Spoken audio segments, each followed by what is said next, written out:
Okay,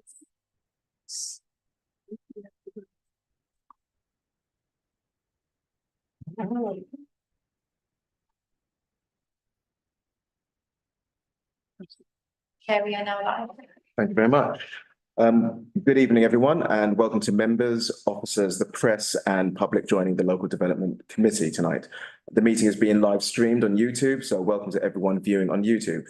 To minimize travel and maintain social distancing, most officers are joining this evening's meeting via Zoom. Can everyone present hear me? Yes. And online, I see nods. Thank you very much. My name is Councillor James Beckles. I'm the chair of the committee. For members in the room, when you are speaking, can you please speak clearly and loudly so that the microphone can pick up what you are saying? For those joining by Zoom, please mute your microphone if you are not speaking. I will now ask members of the committee and officers to introduce themselves. So to my left. Councillor Mujibur Rahman, Councillor for Grinstead East. Pastor Salim Patel from Manor Park Ward. Councillor Saeed Bashar from Little Liverpool Board. Thank you very much. And Marinissa Hussain, Democratic Services. Thank you, Marinissa. And online, please identify yourselves, officers. I'm Jane Custance. I'm the Director of Planning and Development. Alex Edouin, Solicitor. Hannah Richardson, Development Manager. Dan Lake, Principal Planner. Sajad, Planning Officer. Great, thank you very much. I want to remind members that when a vote is taken, it will be by way of raising your hand in order that we can capture this on screen. So apologies. Do we have any apologies? Chair, we have apologies from Councillor Sarah Louise, Harold Corbyn, Sabia Kamali, Mohammed Ghani, and Tony Wilson. Thank you very much. Are there any further apologies tonight? Thanks. Minutes, item 2. I refer to the minutes of the meeting held on the 26th of February, 2024, found on pages 9 to 16. Are the minutes agreed? Agreed, yeah. Thank you very much. Item 3, declaration of interests. Are there any declarations of interest regarding any of the items to be made tonight? And I will take that as none. Thank you very much.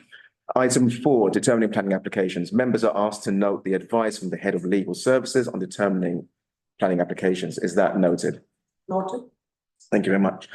Item 5, announcements from the chair. Please note that the committee has received the following request to address the committee tonight. With the speakers, please identify themselves when I call out your name. So New City, there are none. And for Water Lane, we've got Kieran Trainer. Here. Thank you very much, Kieran. You'll have 5 minutes to for objectors and supporters. Is that agreed? That's agreed. Thank you very much. Can we agree the remainder of the order of the business as outlined in the agenda? Would members please note the officer update report circulated? Thank you. So item 6, can I call the presenting officer, Sajad Dar, to present the first application consideration 142 New City Road, Gloucester. Sajad, over to you.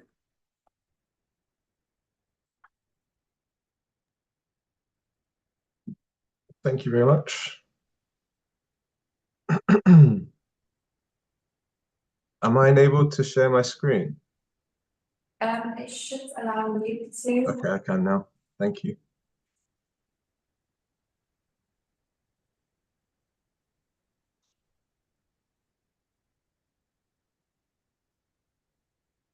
Can you see that okay? We can, thank you. Perfect. So, hello everybody. My name is Sajad Dar, and I am the planning officer looking over item 6 at the application site 142 New City Road in Plaistow.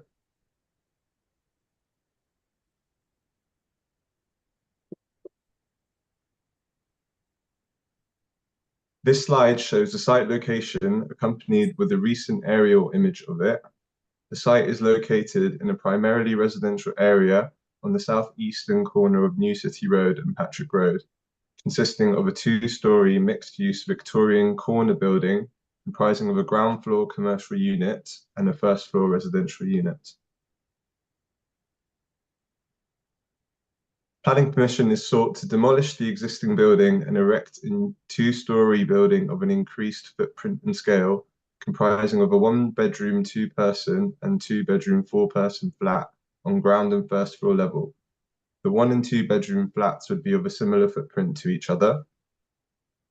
The proposal will be constructed with materials similar to that of the existing building, whilst introducing a rear communal garden space with associated cycle and bin store area accessible from the boundary wall located along Patrick Road. This slide shows the application site viewed from New City Road on the left and Patrick Road to the right.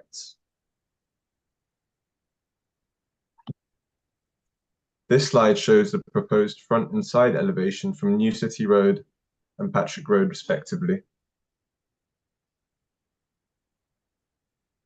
This slide shows the proposed rear and other side elevation. This slide shows the proposed basement, ground floor, first floor, and roof arrangements. Regarding local context, this aerial photograph helps illustrate the application site, highlighted in yellow, within the local context. Whilst local context is primarily residential, it is acknowledged that New City Primary School, circled in blue, is located to the southeast of the site along New City Road. And further south, there is a small cluster of two-story mixed-use units with commercial ground floors and residential upper floors at the junction of New City Road and Boundary Road, including Boundary Road and Lonsdale supermarkets and a fried chicken shop.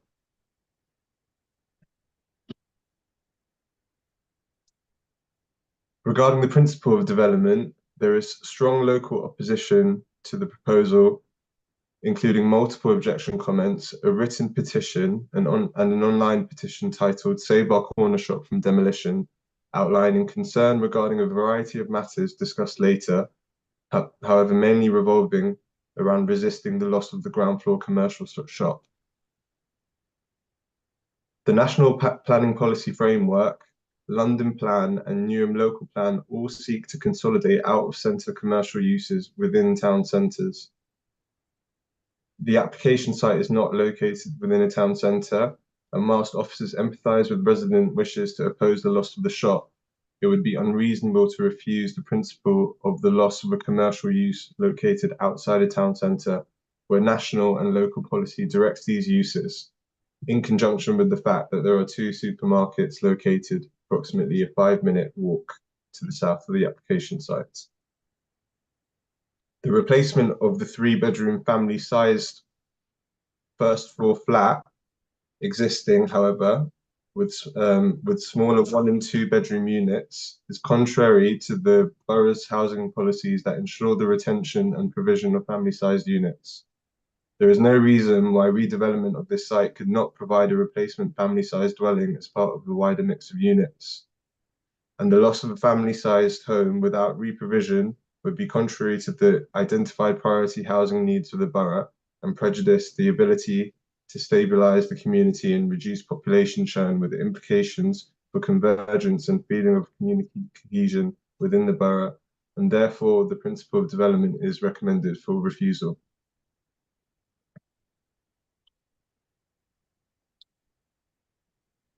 Regarding quality of accommodation, the proposal is acceptable in relation to flat bedroom floor space, flat and bedroom floor space gross internal area.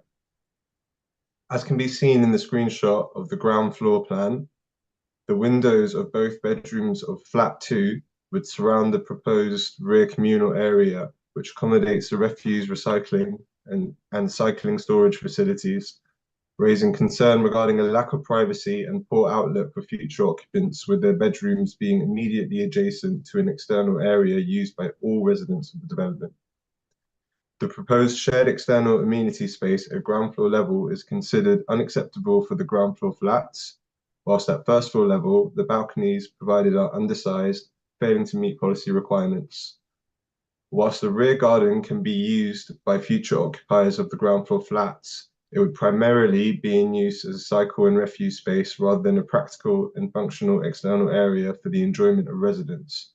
it is considered that the internal size and layout of the proposed flats are not of such an exceptional high quality that it would compensate for the lack of adequate external amenity space.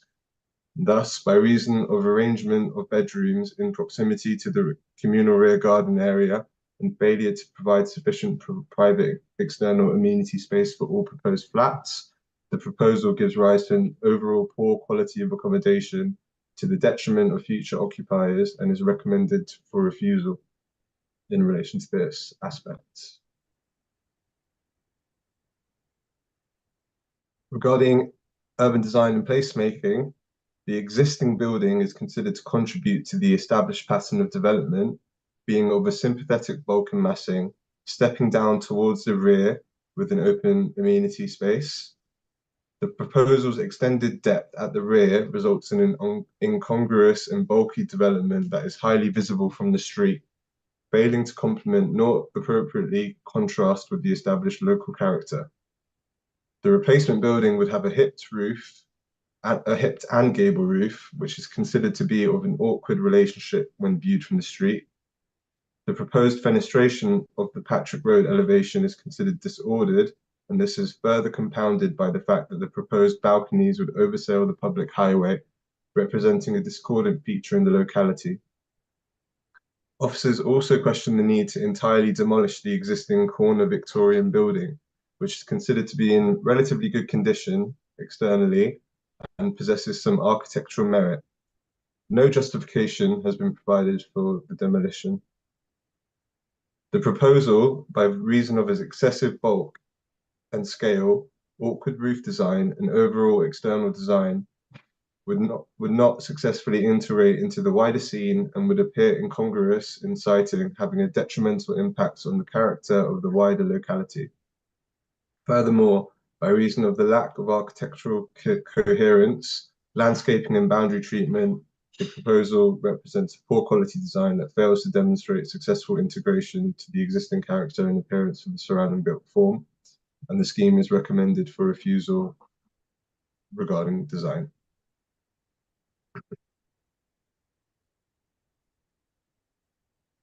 Regarding impacts to neighbouring amenity, it is noted that the development would be constructed along the eastern boundary shared with adjacent neighbour number 144 New City Road and would project out past the rear first floor outrigger window of this property. It is not identified whether this window serves a habitable room, and upon analysis of the positioning of the first floor rear window of number 144 New City Road, the proposal would not pass the 45-degree test taken from this window in both plan and elevation form, raising concern regarding losses of light. Without providing a daylight sunlight assessment to evidence the contrary, the proposal is considered to have an adverse impact upon levels of daylight and sunlight received by adjacent neighbour at number 144 New City Road, and by virtue of the bulkiness and scale of the proposal to the rear, it would also result in unacceptable losses of outlook and creation of sense of overbearing and enclosure into the rear garden of this adjacent neighbour. And therefore, the proposal, by reason of scale, massing, bulk to the rear, and proximity to the shared boundary of number 144 New City Road, would give rise to an unacceptable level of harm to the neighbouring amenity and occupants of this property due to concerns regarding loss of daylight, sunlight, outlook, and increased sense of enclosure and overbearingness. And refusal is therefore recommended in relation to impact to neighbouring amenity. Regarding sustainable transport, the introduction of a car parking space is contrary to policy aims for a car-free development. And regarding cycle parking, 4 cycle parking spaces are proposed, which falls short of the 6 required. For these reasons, the proposal would fail to promote or encourage sustainable modes of transport to the detriment of future residents, including their health and well-being, and as such, the proposal is recommended for refusal in relation to sustainable transports. Regarding waste management, the application indicates 3 bins are located in the communal rear garden, which can be wheeled out and accessed from Patrick Road.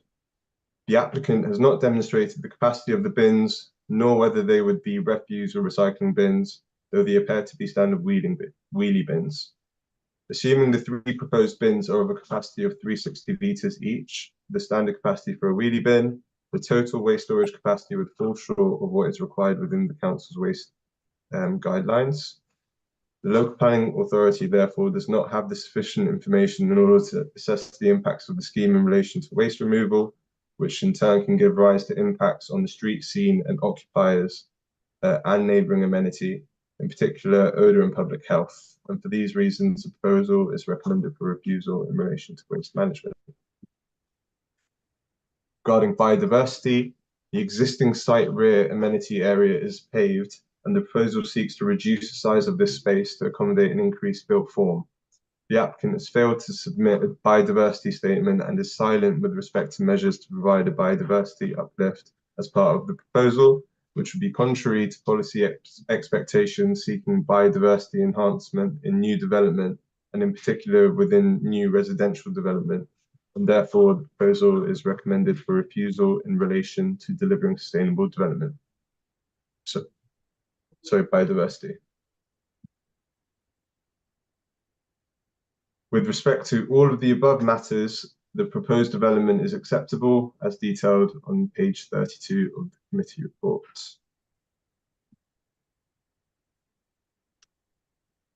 During the consultation process, residents raised objection to the proposal, noting receipt of 31 objection comments, an online and a handwritten petition. Regarding the petitions, the online one refers to a change.org petition titled Save Our Corner Shop from Demolition, with 742 signatories as of the 8th of May 2024. It's not clear where those who have signed the petition are from. The handwritten petition was received on the 22nd March 2024, having approximately 800 signatures with respective addresses that appear to be mainly from Newham. It is noted that some signatories only provide a postcode, whilst others only provide a road name. The objection reasons outlined in this petition are on the following grounds: loss of commercial shop, described as a local amenity, increased road traffic from people having to travel to shops further away, inconvenience and time consuming for locals to travel to shops further away, congestion and overcrowding from new residents from the proposed scheme, noise pollution from the demolition and construction works, and loss of community shop, as the shop is seen to bring about a sense of community. In regard to the loss of the existing shop, officers understand that small shops such as the existing can contribute to the local area and community. However, the NPFF, London Plan and local plan policies all seek to consolidate and direct town centre type uses to defined centres and other strategic allocated sites, and therefore the loss of this shop in this location does not warrant a reason for refusal. Furthermore, it is noted that there's a cluster of retail units in proximity to the application site. Notwithstanding the above, it is noted that the shop falls under use class E, and therefore the owners would be within their rights to change the use to another E-type use without any planning permission. A number of the objections do not relate to material planning considerations, and material planning considerations are matters that should be taken into account when deciding planning application, and these are discussed, and these have been discussed. Taking this into account, whilst officers are sympathetic to the position of objectors, the loss of the shop is not considered unreasonable in policy terms. Therefore, the Local Development Committee is asked to resolve to refuse planning permission for the reasons set out on pages 19 and 20 of the committee reports. Very good. For the benefit of people at home, we've been joined by Councillor Femi Falola, the Planning Committee. I'll take some questions if there are any. It's no question. Okay, there's nothing more. Just a comment from me that it seems that this application, and it's a shame that the applicant couldn't be present, has fallen short of a number of different council policies. And it does appear that if they were present today, members would have a number of questions about why they've fallen short. But if we can move straight to the recommendations on this item, which are up. So the Local Development Committee is asked to resolve to refuse planning permission for the reasons set out in pages 19 and 20 of the committee report. All those who are in favour of refusing, please show of hands. Can I vote? No, okay. And that's unanimous from everyone in the room to refuse. Is that noted? Yes. Thank you very much. Can we now move on to item 7? Can I call presenting officer Daniel Legg to present the next application for consideration, which is 2 to 8 Water Lane in Stratford. Thanks, Chair. Did you want to give the applicant the opportunity to speak beforehand, if they wish? Yes, so Kieran, we've got 5 minutes if you'd like to. Oh, I don't need 5 minutes. I simply would say that I'm available to answer any questions. I trust that Daniel will present what the scheme's about. You're happy to answer any questions if members have any. Okay. Daniel, if you can go to your presentation, please. Perfect. Thanks, Chair.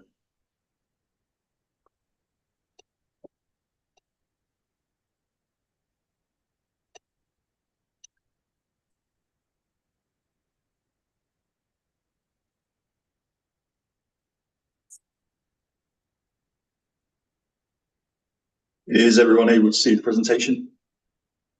Yes. Brilliant. So item 7 relates to land at 2 to 8 Water Lane in Stratford.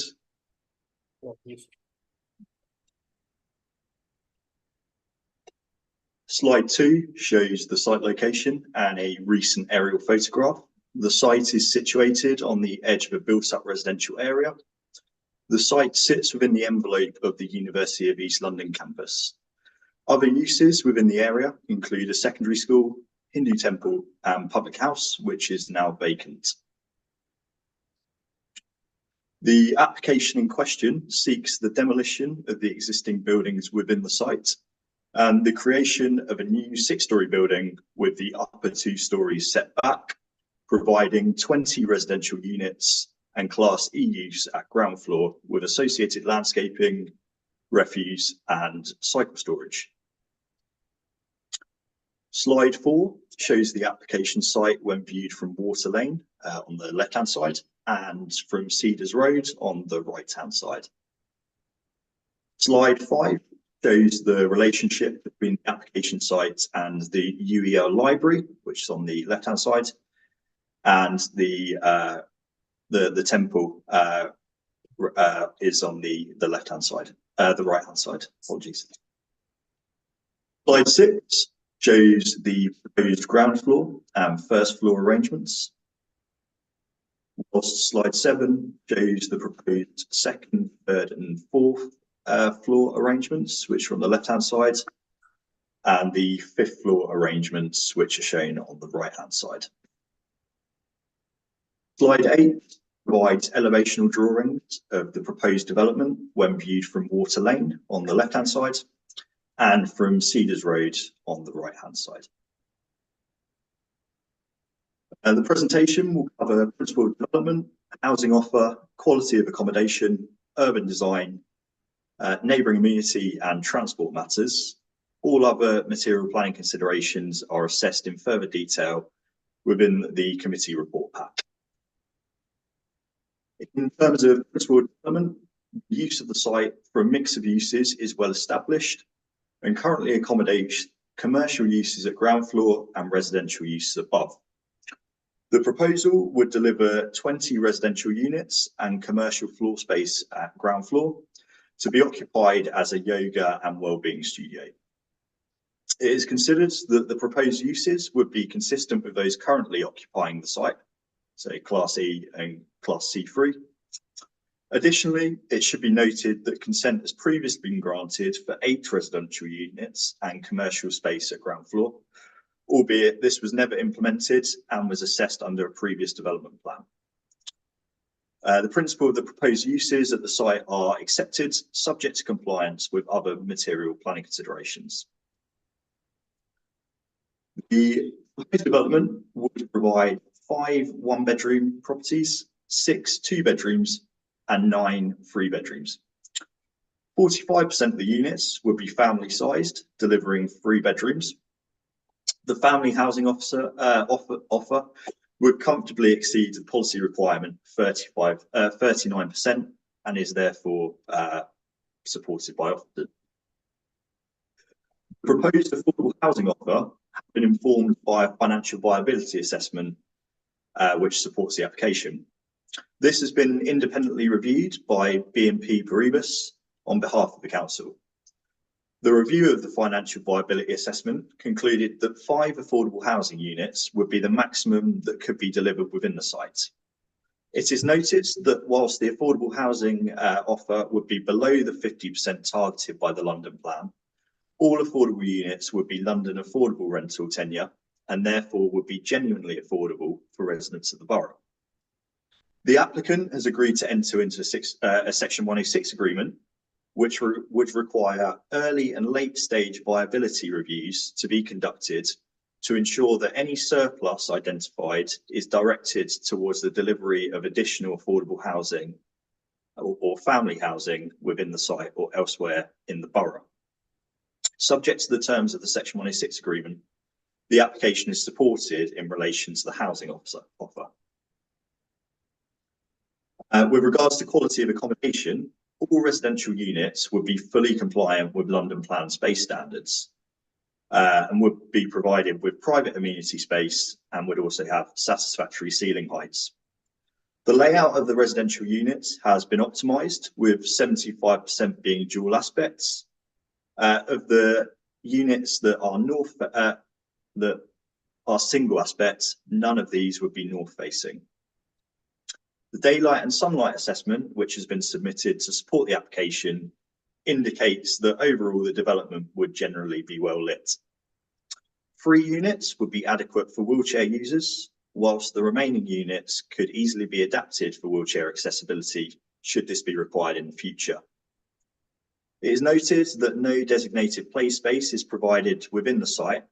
However, given the site constraints, the close proximity to both Stratford Park and West Ham Park, and that all units would deliver private external space, this is considered to be acceptable in this instance.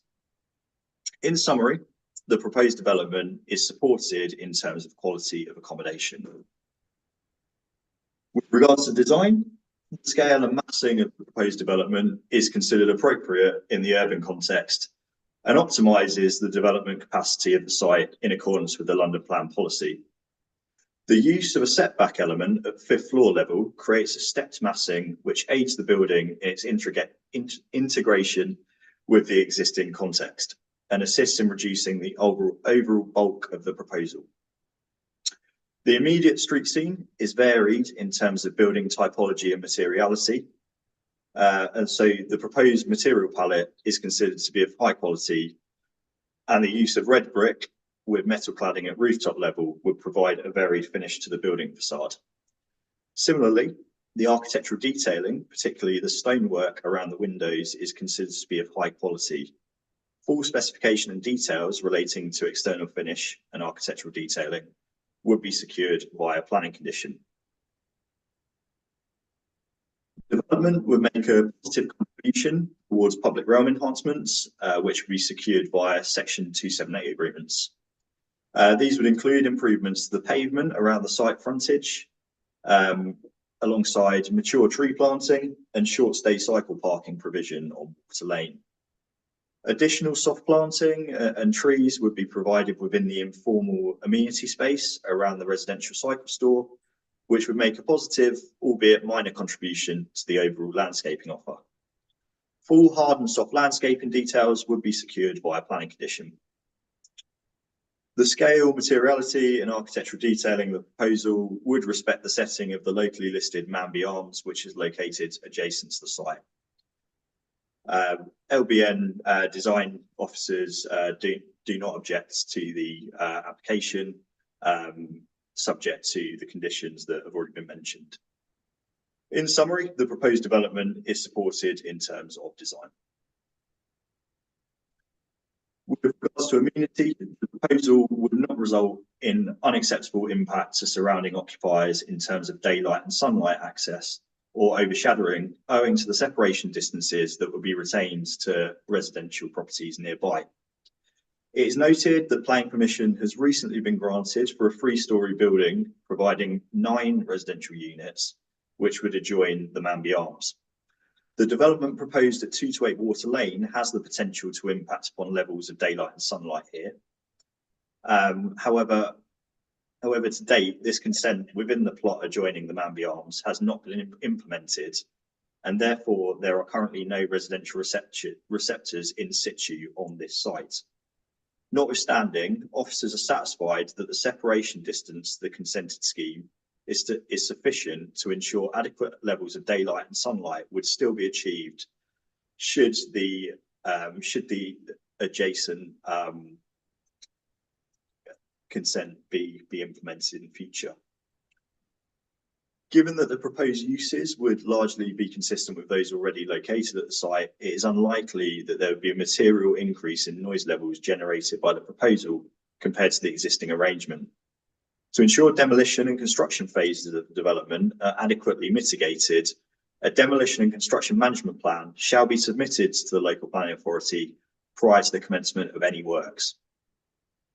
The relationship between windows serving habitable rooms within the proposed development and existing and future nearby residential dwellings would not result in any adverse overlooking issues. To summarise, the proposed development is supported in relation to the impacts to neighbouring amenity, subject to the DCMP condition.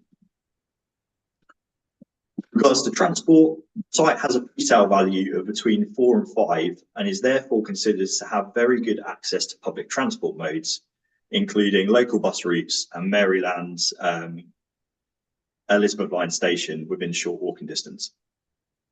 The delivery of the scheme as car-free is therefore considered acceptable. In line with London Plan requirements, 1 blue badge accessible parking space would be delivered on Cedars Lane. Both of these obligations would be secured via the Section 106 agreement. 36 cycle parking spaces would be provided within a secure store within the development site, with 8 short stay stands located on Water Lane. The level of cycle parking provided would accord with the London Plan requirements. Full detail of the residential cycle storage would be provided via planning condition.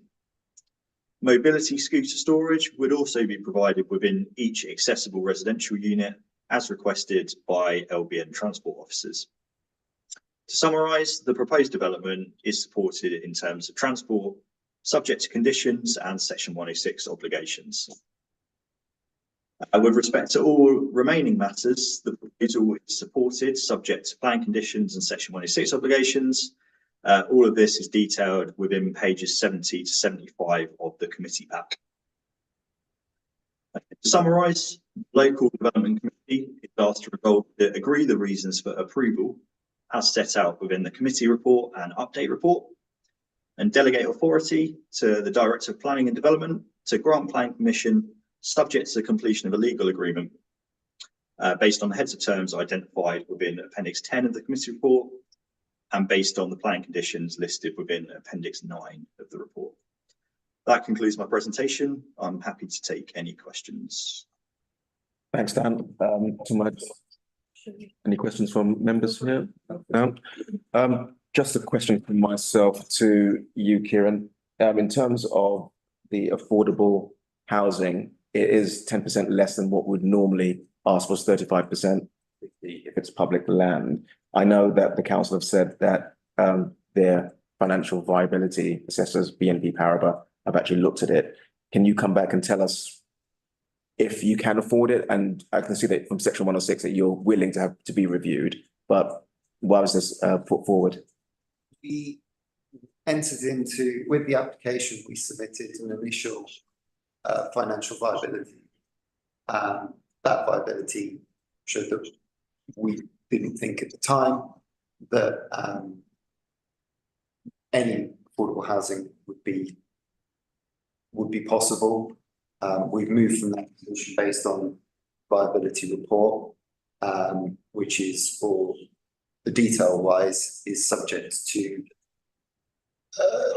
different interpretations of what the end value is. And we've accepted that independent assessment, which came back with 25%.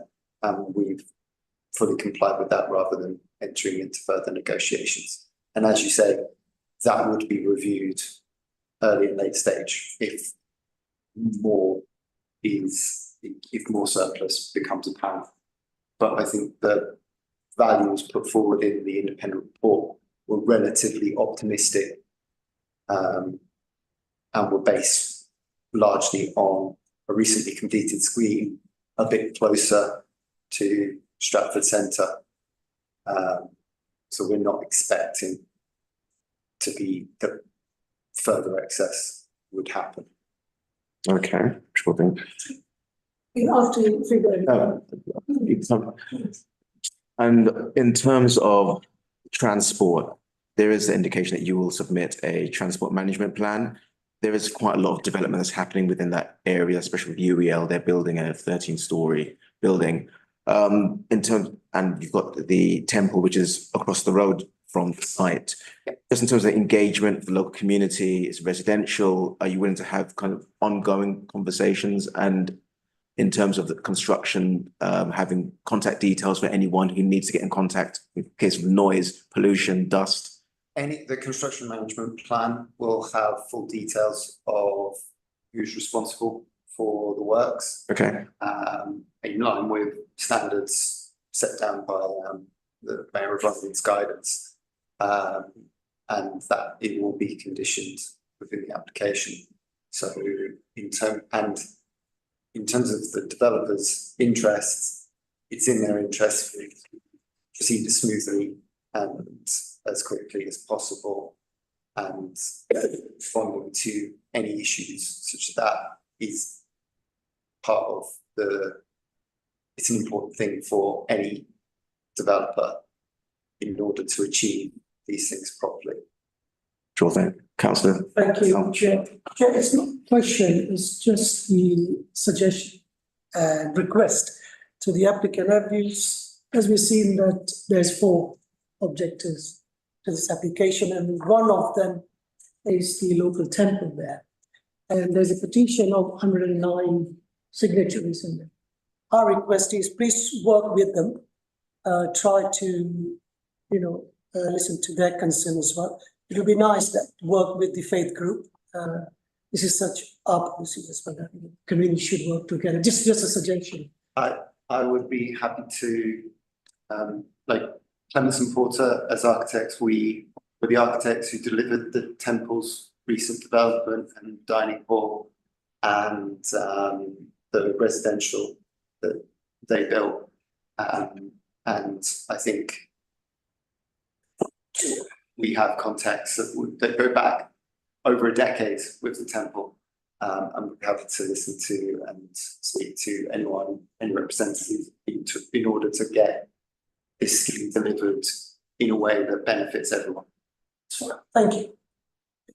Well, thank you very much for that answer. And just in terms of, I guess, energy, carbon reduction, sustainability, can you just tell us more about what you're going to be implementing into this design and this building? We want our buildings to be as urban and development and sustainability friendly as possible. Yeah, so the building follows the be lean, be clean, be green philosophy, and starts with a high performance external fabric, high energy efficiency within the building so that heat loss is minimized. It delivers then, which reduces heating needs in the building, whilst also mitigating overheating as well with the setback balconies. Means that we're sort of balancing that out. It's proposed that solar panels will be delivered on the roof to create on-site energy generation, which connected with the ground roof would help them perform better. All heating and cooling, hot water on the site will be done via electrical means. Therefore, as the decarbonised grid comes online, that effectively means follow that decarbonisation forwards. Yeah, okay. And I've just seen that, and the officer has detailed that you're keeping the building red brick, so in line with UEL's building and the future buildings there. Okay. Are there any further questions from members of the committee? Or with council for Lauder to take a vote? So can we move to recommendations, please? Bring that back up, Dan. The Local Development Committee is asked to resolve, one, agree the reasons for approval as set out in the committee report and associated updated report, and delegate authority to the Director of Planning and Development to grant planning permission, subject to completion of legal agreement and everything else that's set out there. All those members who are in favour, please show of hands. And that is unanimous. And planning permission is approved. Thank you very much. We now move to item 8. The only item left, and that's the date of the next meeting. That's not set out in the agenda, but it's to be confirmed. Okay, and so we will wait for the next meeting. And on that, I call this meeting closed. Thank you all very much for signing up. Bye, everyone. Thank you. Bye bye.